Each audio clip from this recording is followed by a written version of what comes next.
Hello everyone, how are you? Here to give you the match results for Monday Night Raw for May the 23rd, 2022. There was a fair amount of matches I did not enjoy seeing on Raw this week. For instance, a game we're going to have Bobby Lashley versus Almost and Hell in a Cell. Who the hell really wants to see those guys wrestle a game? They face each other at WrestleMania. They face each other on Monday Night Raw. They face each other at WrestleMania Backlash. They face each other on Monday Night Raw. And you could tell the audience are not interested in this rivalry at all.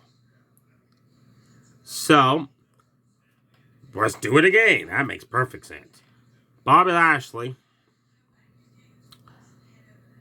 took on MVP. Whoever wins gets to choose the stipulation for the match.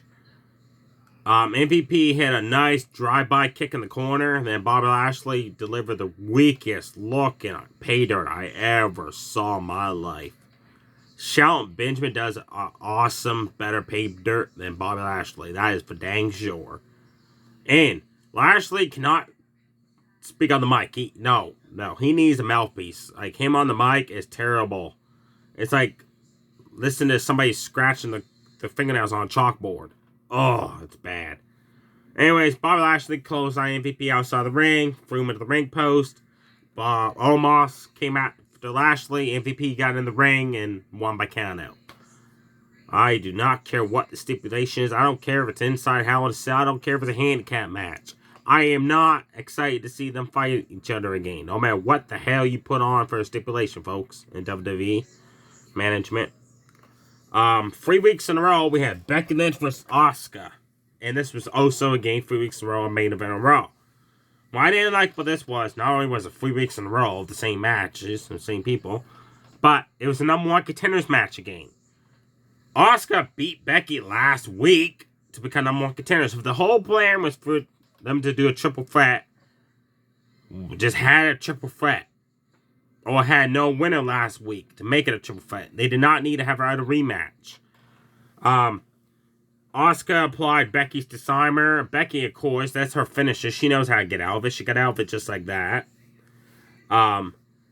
Becky kept trying to purposely get Asuka counted out outside the ring, but Asuka kept getting in. So Becky got mad, ground pounded her, and I mean just unloaded on her with some punches. Both went at one point, decided both of them were going for the clothesline, hit clothesline on each other. Asuka hit some nice swift kicks, nice snap German suplex. She hit the hip attack at the corner. She went for utter hip attack. Becky countered it, kicked her to the midsection, knocked her outside the ring. Outside the ring, this part was stupid. Asuka tossed Becky. Becky landed in front of Bianca Belair, who was sitting on the chair ringside on the announce table. And Bianca is like, "Oh, get away from me! It's like, just freaking get up and shove her out of the way. Don't go like, get away from me! Like, come on!" And of course, Becky won because Asuka went to kick her and she accidentally kicked Bianca Belair. And as Asuka went back to the ring, Becky pinned her for the 1-2-3. Don't get me wrong, it's going to be a really good triple threat match with Becky and Asuka and Bianca. But I did not want to see the same winner wrestle 3 weeks in a row. They should have took a week off from it. Also, we had Cody Rhodes versus The Miz one-on-one. This was a good match. I did enjoy this match, folks. Cody hit nice chops on The Miz. Back him into the corner. He grounded The Miz, but so The Miz got up. Had a nice big boot on Cody Rhodes. Knocked him right off the top rope to the outside. That was cool to see.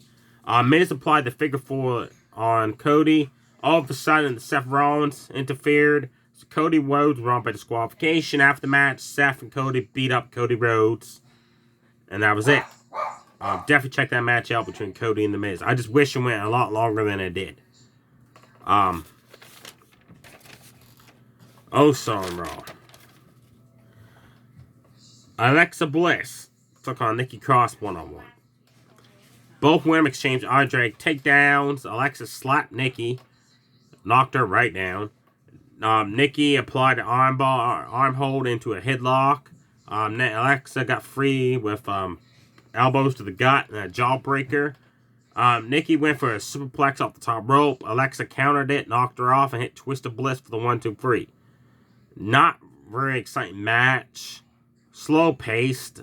Alexa's 3-0. Alexa Bliss is 3-0 since leaving that awful gimmick persona with the stupid doll Louie and just being herself. And she's doing amazing in the ring. Just that those two did not seem to really click at all, I thought. Mixed tag match. This match was great. I love this match. Definitely check this match out. AJ Styles and Liv Morgan took on Damian Priest and Rhea Ripley at Edge ringside. Rhea and Liv started off. Rhea suplexed Liv. Okay. Liv quickly answered back, got up at the top rope and had a nice hurricanrana on Rhea Ripley and tagged in AJ Styles, who as soon as he jumped in, he went right after Damian Priest. Like Damian Priest didn't even get a chance to get all the way in the ring. And AJ just started to unload haymakers on him. He got better of him and delivered a huge running clothesline in the corner. Damian ended up going outside the ring and face plant AJ on the ring apron edge. That looked painful. AJ at one point got knocked down with a roundhouse kick by Damian. AJ answered back, jumped up, hit the payday kick, knocked him off the top over the ropes. Tagged in Liv, and Liv quickly met Rhea Ripley coming right out with a nice drop kick. Followed up with a knee in the corner right underneath the jaw. Followed that up with a nice picture-perfect missile drop kick off the top rope. She had Rhea Ripley, folks. She had that free count, but Edge screwed Liv Morgan out of the win. AJ Styles went after Edge outside the ring, punched away at him. Then Damian took Edge down, AJ Styles down, And in the ring, Rhea Ripley got assistance from Edge to pin Liv Morgan for the 1-2-3. After the match, Judgment Day beat the crap out of AJ Styles and Liv Morgan, left them laying in the ring. Where the hell is Finn Balor? Like, I'm sorry, but if I'm going to team up with AJ Styles and Liv Morgan against Judgment Day, I'll have you guys back. But nope, I wasn't even there. That made no sense. Why he was not. Heck, I don't understand why he wasn't on the show. They probably had him off somewhere else doing a live event and realized, wait, he should be on Raw to be with AJ Styles Liv Morgan against Judgment Day. But nope. Last match we talked about, 6-man tag. Matt Riddle teamed up with the Street Profits against the Usos and Sami Zayn. I did not care at all for this match because 2 reasons. 1, I'm sick and tired of seeing the Usos both on Monday Night Raw and SmackDown already. I'm sick of it. 6 weeks in a freaking row now. And 2, why in the hell was the Street Profits Matt Riddle's tag team partner? 2 weeks ago on Raw, the Street Profits attacked Orton and Riddle, then challenged him for the titles. They've been feuding on Raw back and forth, also with the Alpha Academy, and the Street Profits have been building towards a heel turn. And now the team of Matt Riddle, it made no sense whatsoever. Like, Matt Riddle should have had the Mysterios be his partner. Their faces. Or the New Day, since apparently this brand extension thing is all over with because superstars on each show jump back and forth. Like, for instance, next week, Lacey Evans debuts on Monday Night Raw. Then she's going to wrestle on SmackDown. Like, what the hell? I thought she was only exclusive to SmackDown, but no, apparently she's wrestling on both shows. It was a good 6-man tag, besides those negative things I mentioned. Sami Zayn, at one point went at Matt Riddle, and Matt Riddle just, paid no attention to Sami Zayn. He wanted the Usos. And that was a big mistake, because Sami kicked him from behind to the injured ribs and just drove his knee to the injured ribs, stomped on him, pounded away on Matt Riddle. Eventually, Matt Riddle got away, tagged in Montez Ford, hit an insecurity kick on Sami Zayn. Sami went for a back body drop on Montez Ford. Montez reversed it, hit a back body drop of his own. Went to tag out, and the Usos had jumped off the ring apron and pulled Riddle and Daniel Dawkins off the apron. So they isolated Montez Ford, the Usos, and Sami Zayn. They worked on him for quite a bit. Eventually, outside the ring, Jimmy Uso delivered a super kick on Montez Ford and then drove him face first in the steel ring steps. That looked painful. Eventually, Montez Ford got away, tagged in Matt Riddle. Matt Riddle got in, cleaned house, like ripcord knee to Jay. Fisherman overhead suplex on Sami Zayn. Other overhead suplex on Jimmy Uso. Diego Dawkins not once was tagged in that match, by the way. Not once. He finally got in, just leveled Jay with a right hand. Just smoked him. He went down. They had a running corkscrew on Jimmy. The Usos had enough of Diego Dawkins kicking the butt and decided to leave Sammy all alone. They walked away to the back.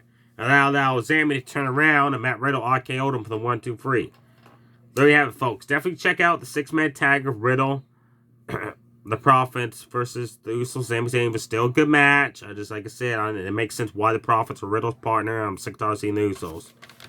Definitely check out the mixed tag with AJ Styles and Liv Morgan against Damian Priest and Rhea Ripley. The other matches are Raw. Nothing very exciting happened. Oh, yeah, sorry, I forgot a match. I apologize. A lot of matches happened. Elias quickly beat Chad Gable by pinfall, which was the predictors pinfall I ever saw. It was so easy to predict. I mean, like, Elias spine busted Chad Gable down, right?